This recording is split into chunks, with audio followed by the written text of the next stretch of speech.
Allô? Maintenant que je suis de face, je constate qu'il y a beaucoup de monde et j'en suis très heureuse. Je voudrais remercier Monsieur le maire, Monsieur Jean-Claude Gaudin et son équipe municipale d'avoir concrétisé la réalisation de ce mémorial qui nous tenait tant à cœur.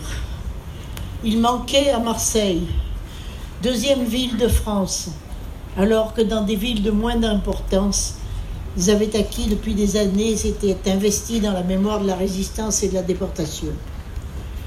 Marseille se souvient, chaque 23 janvier, des rafles qui ont accompagné l'évacuation des vieux quartiers, ordonnée par le sieur Bousquet, devançant les ordres de l'occupant nazi. Ce jour-là, entre autres, 2600 membres de la communauté juive étaient arrêtés dans la nuit dans leur foyer. Excusez-moi. Ce jour-là, 2600 membres de la communauté juive étaient arrêtés dans la nuit dans leur foyer, les uns internés à Fréjus, à Pétivier, puis au camp de Drancy. La plupart, hélas, déportés à Auschwitz-Birkenau.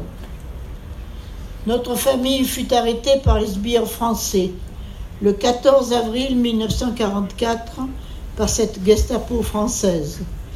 3 jours après, j'allais avoir 16 ans.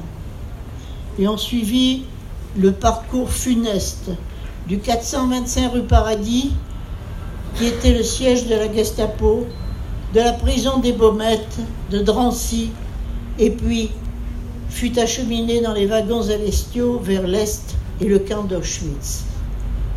Ma mère et ma grand-mère, puis mon père, furent tous assassinés dans les champs à gaz de ce maudit camp.